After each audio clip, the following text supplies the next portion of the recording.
One of the world's most successful recording artists, Celine Dion, will usher in the new millennium with a final concert and then walk away from it all for a few years to be with her family and hopefully start a new one.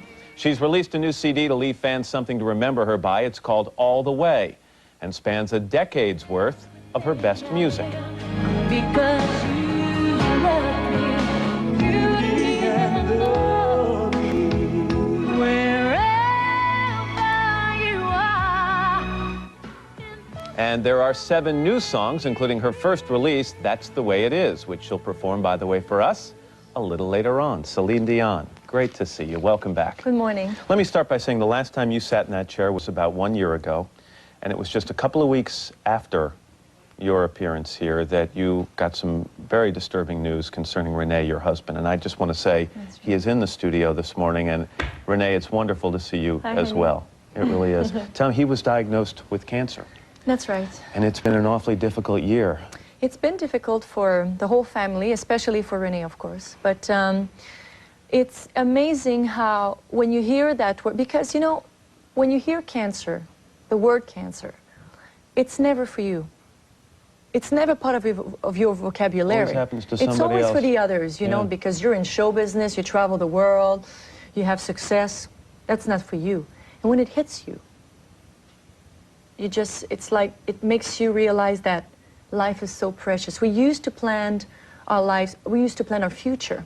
In 6 months, the release of the album, in a year and a half, we'll be touring, and then we'll do the French album, and then we always forgotten the days, the present day. Right. And that's the most important day. Well, Rene has said, and I hate talking about you as if you're not here, Rene, because you certainly are here, but Rene said that these days, and the prognosis is very good, but that he lives his life 3 months at a time. I'm very impressed of him because I've been married to my manager for 5 years, and that's why I can't wait to get married to my husband.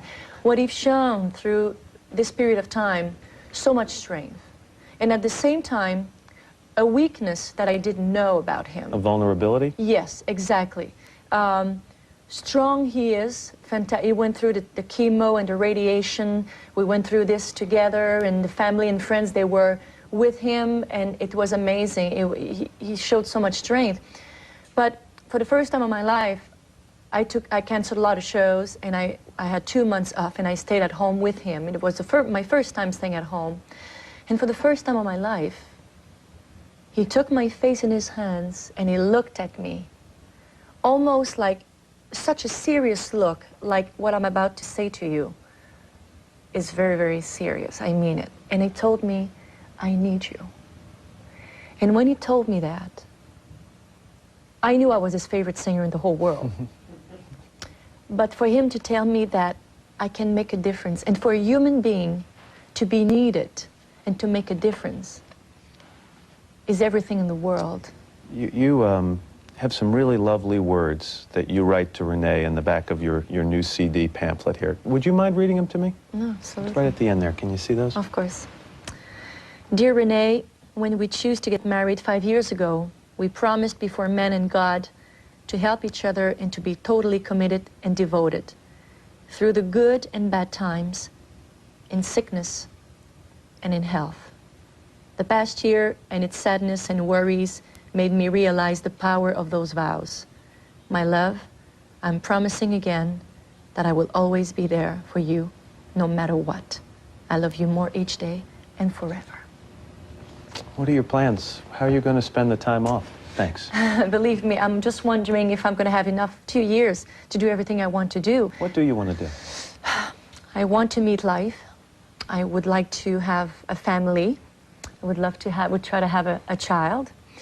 The 2 months we spent home, I cooked for him. I was becoming a woman. I was becoming his wife. And I was doing normal things, but for me they were fantastic things. I've never done those. I've never ironed a shirt before. I've never did my bed or do a hamburger steak or stupid things, but normal things. But you're also a performer, and he's the manager of a performer. Aren't you going to wake up, do you think, 6 months down the road and say, I got to get out on the road again? I love life too much, and it's full of surprises. I love boating, we love golfing together, cooking, watching movies, go for a picnic. If I get pregnant, that's going to take a lot of my time. That still is quite a priority for you, isn't it? Absolutely. And believe me, I'm going to miss that. I'm going to miss singing. I'm not taking a break because I'm fed up.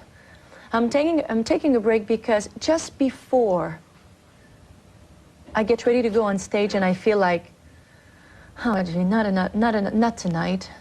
Because you got to be honest with the people. You're letting them know that you love what you're doing, but I don't want to feel a second that I don't feel like going on stage. Have you heard from some fans about these plans? Have they, you know, through the internet or through fan mail, have they talked about your hiatus? What do they think about it? About retirement, about taking a break? Do you call it retirement or? No, not retirement, because it's different. Retirement is like it's over, basta, Bye-bye, and bye-bye. It's just a vacation for me. It's just a break. Actually, to me, it's not an end of anything. It's the beginning of something. But some of the fans came to me almost crying and say, I can't believe it, but it touched me, and I'm happy. But I wanted to, I didn't want to just close the door and say, ciao, see ya, I'm out of here. No, they've been there for me. They've been supporting me for so many years, and they've been giving me a lot of joy and a lot of love. But my way to say thank you and just say, I'll see you soon, I hope, it's to do an album. And I wanted to do a new album. I didn't only want to do a greatest hits album. So that's why I've done, in a way, a double thing, a double gift, a double album. Some of the great old songs. New songs and greatest songs. And of course, you'll say goodbye with an amazing concert on New Year's Eve in Montreal. Another, I understand, one more concert in Las Vegas after that. And we are thrilled that one of your last performances will be right here on the Today Show coming up in our last half hour. It'd be my pleasure. Celine, it's always good to see you. Renee, as I said, great to see you in good health, and all the best to you. Thank you so much. It's 7:49. We're back right after these messages. If I forgive you all that